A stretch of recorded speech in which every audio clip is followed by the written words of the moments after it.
Okay, this is one of the fun ones, one of the easy ones. We don't have to worry about languages, anything lost in translation.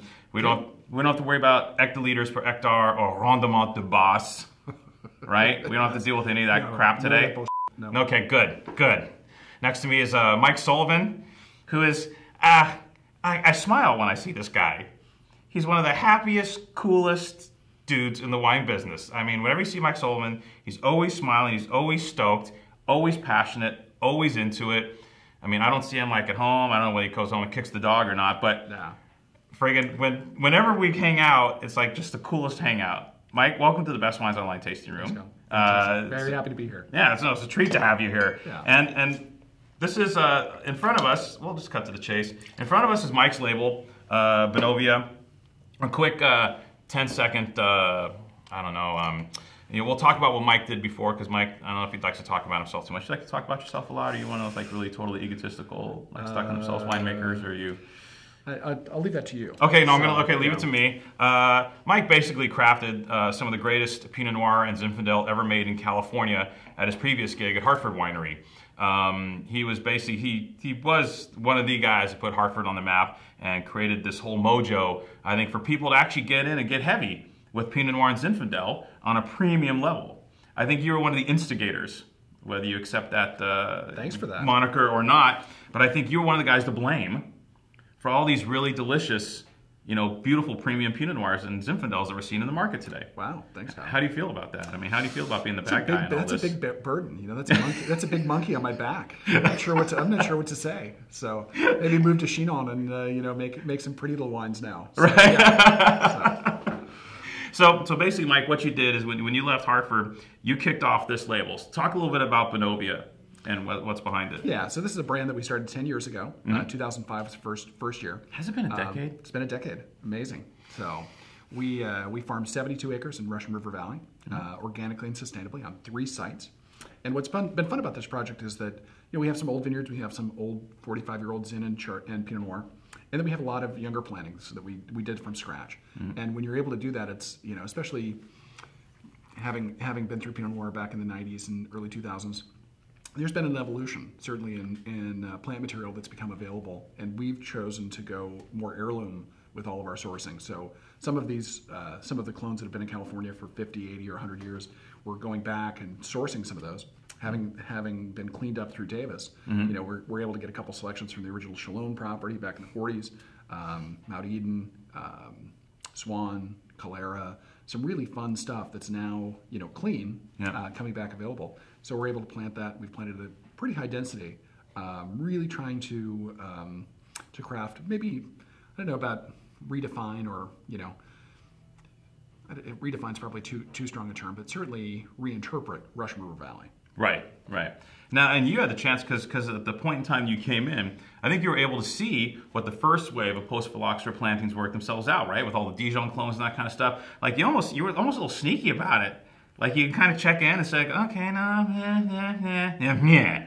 Yeah, and the challenge was in the 90s, that was the plant material that was clean, that was available, and whether we wanted to try something that was older, it hadn't been cleaned up yet. So all of this, making a big financial investment in new properties, it's hard to pick something that's got leaf roll or fan leaf or really devastating viruses, graft those and watch the vineyard crash. It doesn't help anyone. Doesn't make great wine. Doesn't help the investment. But yeah, it's really fun to be on this sort of next wave and this reinterpretation. Right. So the and basically a lot of these heirloom clones were kind of like kind of kicked aside for a number of years, right? Because they didn't ripen properly, they ripened weirdly, or didn't ripen at all. They tasted funky, or they were tannic. But now, with everything that's happening in the North Coast, in Russian River Valley, call it global warming, call it better vineyard management, call it whatever, these suitcase clones, these heirloom clones are hitting like the sweet spot, right? Yeah, absolutely. And some of them, because they were so badly virused, we never really knew what they were until we were able to clean them up and regraft them. Like we've got a Hansel selection, from the original planting back in the 50s. It'll be fascinating to see what that does in Russian River Valley. Right. No one has that. No one's seen what those things can do. So this, actually, we don't have the estate on the table, but your estate is from some of those younger vine bottlings, right? Those suitcase clones right now. Absolutely. We tasted the wine earlier, absolutely delicious. I mean, how you incorporate the mojo of like these suitcase heirloom clones in and still create a wine of generosity. But that's always kind of been your thing, right? I mean, you look at the guy, and the wines kind of taste like the guy. They're big, generous, beautiful wines, but still with an accent on the terroir. Like you taste this, like the Pomeroy Chardonnay. The numbers you were telling me were crazy. Yeah. So good acidity, you know, that's one thing that in Russian River people think of it as, you know, certainly with some of the newest, you know, interest in Sonoma Coast, the colder parts of Sonoma County. Russian River certainly not as fashionable as it had been 20 years ago. But I think that, you know, as we're farming better, as we're asking less of the vines, lower inputs in terms of water and fertilizer, really allowing the vine to establish naturally, we're getting balance, you know, higher acids, a little bit earlier ripening, which, you know, the earlier ripening thing, if it's balanced, it doesn't matter if it comes off in, you know, August or September or October. Balance is balance. So, you know, this has a bright natural acidity. We leave it in barrel a little bit longer or allow the lees to integrate, give it a little more texture. And you know, it's bright and rich at the same time. That's good. So what do we do, man? And, you know, if all this talk about Sonoma Coast, blah, blah, blah, blah, blah, and even the Sonoma Coast is getting too ripe. I mean, we're planting vines in Treasure Island. We're planting vines, like, where are we going? I don't know, Sausalito. Sausalito. You know, so way out of some of the islands off the coast. Yeah, I don't know. It's been fun. This is a blend. This is our Russian River Valley Pinot Noir. So this is our blend. Oh wait, this is Cone Vineyard. Oh, this is Cone Vineyard. No, we're getting to this. So this is our estate, oldest vines, 45-year-old vines, farmed organically for the last 6 years. Really a conversion of this site. Really bring the soil back. Lots of compost, lots of cover crop. Really building the humus and allowing for the soil to hold more water, so that we have less inputs. There's less irrigation. There's less, certainly minimal fertigation, and allowing the vines to establish this natural balance. And you know, I think that it shows through in the wines with better intensity, better vibrancy. You caught me early with the 45-year-old vine thing. I mean, how much 45-year-old Pinot Noir is there in this neck of the woods nowadays? There's not a lot. You know, Rocchioli, they've torn out some of their early '65 plantings. So you know, there are a few. Vanderkamp still pretty old up on Sonoma Mountain. You know, there's some Carneros vineyards that are getting on in age. But yeah, most Pinot Noir in Sonoma County is, you know, less than 20 years old. So it's interesting to see what a 40-plus-year-old expression is. Now, to get a little dorky for a second, are you going to take cuttings from cone, like a Massal type thing, and maybe replant within the vineyard and then kind of see how these young vines do, or what's the game plan moving forward with the vineyard as it? That's a good question. We'd have to go through Davis, and it would take about a decade to have it cleaned up. The other challenge is that there's a lot of cluster morphology. You know, there's a lot of, it's a Massal, so you know, there's a lot of, from vine to vine, there's already some unique expressions, and then we've gone in, we've planted additional heirloom clones. Yeah. So it's not like it's a clone. I'd have to not just clean up one selection. I'd have to clean up, you know, 30 selections, and then replant those, and then see what that was like. So I'm not so sure I'm ready to do that. But Mr. Sullivan, Carol Mara, this online one for you. Yes, Mr. exactly. No doubt. Holy cow. keep the whole, you know, the whole program. Keep Davis's program alive. This is like drinking liquid history. I mean, again, a handful of vineyards that are working at this age. Wine's beautiful, dude. Oh, thanks. Yeah, it's a neat site. I've tasted. Hop Kiln did a DV of this back in the 70s and 80s, and then Sullivan after that, and Costa Brown after that. So it's interesting. Some of those older vintages are still holding on.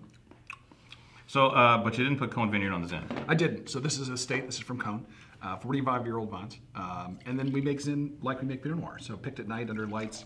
Brought into the winery, cluster sorted, destemmed, berry sorted, so a lot of attention to detail. And then, you know, handled like Pinot Noir, so not racked at all. We do use Chateau Ferret barrels, which give it a little more oxidation, let it breathe through aging process. But it's an elegant, you know, expression of Zin with richness and ripeness. How much new oak do you use in this wine? It's about 35% new. It's 35% new. Yeah. Because I mean, that's always, because I mean, this guy's like a Zen master, like. It's not a Zen master thing. It's kind of, so I was going to go there, and it wasn't going to be very funny. It's going to be like really lame. But 师傅，哎，明明盖好了，为什么把它拆了？弟子愚昧，花费了这么长时间才盖好自修室。这样算盖好了？说盖好了。Anyway, it still worked. No, still works. No, it works. So. this cat, again, in his Hartford days, of course, you're working with some extraordinary vineyards, Finucane Wood Road, all that kind of fun stuff. Yeah. Your Zin, I think, is unique in the world of Zindom for the fact that it captures the zinniness, but there is this polish. There is this refinement to the wine. The rusticity is pulled out of it. Is that accomplished in the cellar? Is it accomplished in the vineyard? Combination of both? Because, I mean, I want to say it happens more in the vineyard because it took us a few years to dial this site in. The soils were pretty inorganic, so all of this organic work and building humus in the soil, the wines had better balance. Initially, the first couple of years, there was some edge, there was some hardness, they were a little bit more. There was more tension, but more rustic. And I think that the production techniques are pretty simple, but the farming is what really attains that balance between bright acidity and tannin resolution. Too geeky, but yeah. No, but did you get that? No, this is like real deal shit. I mean, this is like, yeah. I love this. Dude, this wine's screaming. Thanks. This is like your Zen. Like blind, you could rifle through, I think you could rifle through 12, 15, 20 wines and be like, that one. I like, Zinfandel, it's such a maligned grape, and it's good to see that, sort of some of the younger generations bringing it back. Yeah. I'm hoping that it goes through a renaissance and gets back to its glory days. Me too. Well, wines like this, I think it'll be pretty easily done. Mike, that was a beautiful 10 minutes, sir. Cal, thank you very much. Always Thank good you. to see you. Sincere treat having you swing on by. Buy these wines. They're remarkable. Cheers. Let's revisit the part where you called Mike big, generous, and beautiful. Yeah, no, it's perfect. You look at the guy, and the wines kind of taste like the guy. They're big, generous, beautiful wines. Big, generous, beautiful. We're leaving that in. Yeah. No, I just wanted you to remark on. Oh, we mark on it? Yeah, do you stand by that? Did you think about that as you were saying it, or did it just come out? Do I destem by that? Is that what you mean? Yeah. You're full of. You're so punny today. Killing me. Yeah, I know you're dying over there. I see you literally just, like, a part of you just died during the last 10 minutes.